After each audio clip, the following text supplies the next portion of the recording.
Notre pays est habitué à certaines choses, à certains comportements qui ne sont pas de nature à faire évoluer le pays. Nous sommes restés dans le désordre. Oui, le désordre. Moi, personnellement, je n'ai jamais fait la politique. Mais aujourd'hui, j'ai constaté que le désordre qu'on faisait avant, il y a au moins quelqu'un qui est venu dire halte. Halte avec la nouvelle loi.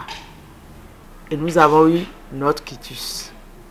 Et avec la nouvelle charte, on nous demande de nous conformer. Et c'est ce que nous avons fait. Donc, c'est un petit parti que certains disent né avec les temps. Nous sommes décidés, le bureau politique a décidé qu'on aille aux élections législatives. Et c'est ce que nous avons fait. Ça n'a pas été facile pour la caution. 249 millions.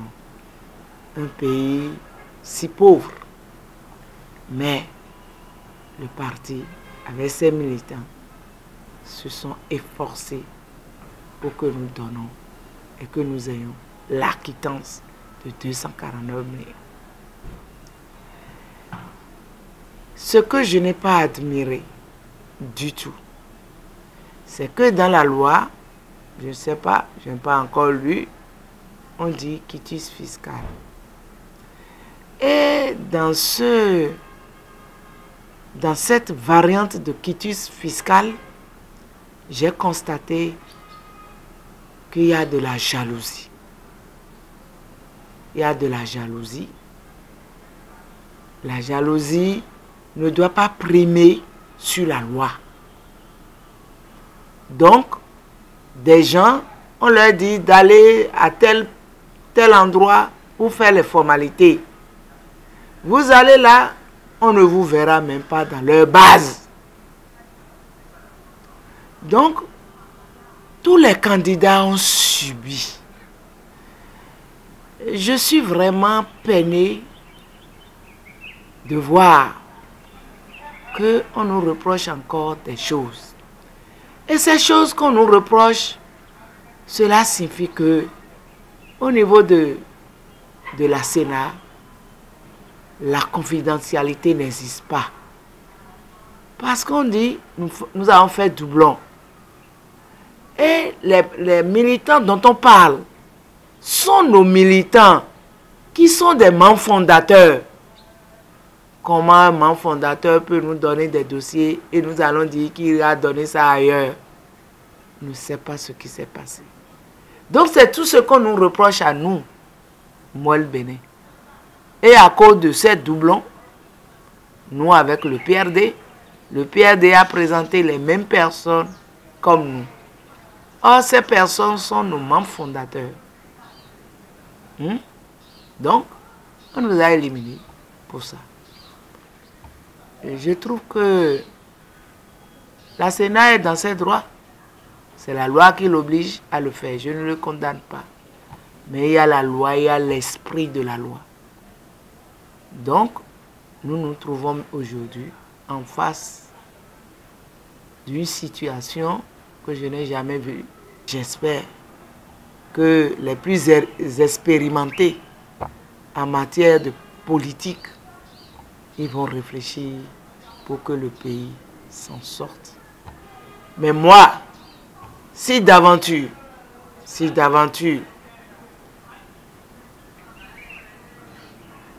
ils disent, puisque nous avons fait un recours à la Cour constitutionnelle, si d'aventure on nous dit que nous n'avons pas raison, alors là, on se plie à la décision de la Cour.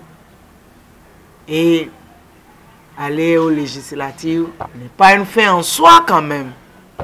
Nous sommes jeunes et nous avons encore de l'avenir devant nous. Et que prochainement, c'est les communales. Chaque parti politique devrait faire en sorte que leur parti politique soit aux normes nouvelles en tenant compte de la charte et du code électoral. Mais il s'est fait que il y a certains partis qui ne sont pas arrivés à s'arrimer aux nouvelles dispositions de leur charte. Et c'est ce qui a fait que, depuis que la date des élections a été donnée et qu'ils devraient déposer leur dossier pour être candidats aux élections législatives, après contrôle de ces pièces, la Sénat les a déclarés inéligibles parce que ne remplissant pas les conditions par rapport à la nouvelle charte et au nouveau code électoral qui pose problème. Surtout par rapport au code électoral, il y a l'article 242 qui pose problème et qui fait polémique. Et ça, c'est au moment où ils auront fini d'aller aux élections, ça. Maintenant, par rapport à la charte, tout ce que la charte a prévu, le renouvellement, ils doivent se refondre, refaire de grands regroupements. C'est ça qui pose aujourd'hui problème au niveau de certains partis politiques qui ne se sont pas conformés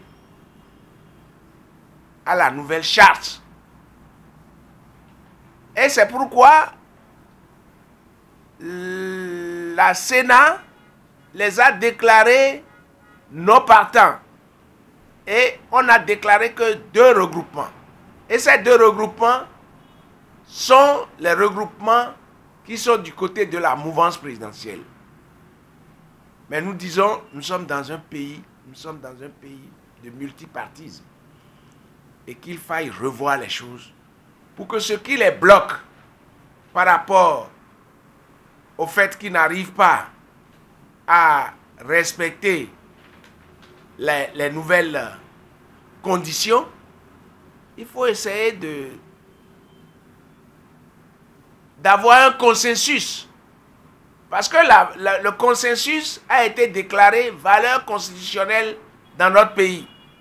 Donc, ce qu'il faut, il faudrait que les partis politiques qui veulent aller aux élections se revoient et revoient les tests pour les reprendre et les rendre beaucoup plus flexibles et beaucoup plus praticables pour que tout le monde puisse être présent sur la liste des partants pour les législatives de 28 avril 2019.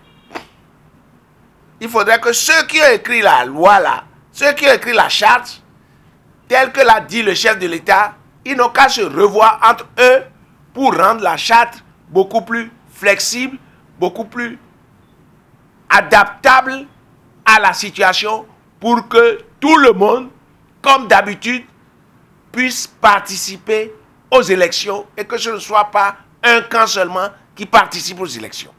Et je voudrais conseiller à tout un chacun de nous de faire en sorte que la paix soit préservée. La paix, rien que la paix. Quand bien même nous avons faim, nous devons préserver la paix. Et c'est ce que moi je conseille aux uns aux autres. C'est ce que je conseille à ceux qui se disent mouvanciers. Et c'est ce que je conseille à ceux qui se disent opposants. Le pays est un et il doit rester indivisible. Et nul n'a le droit de mettre le feu aux poudres dans notre pays.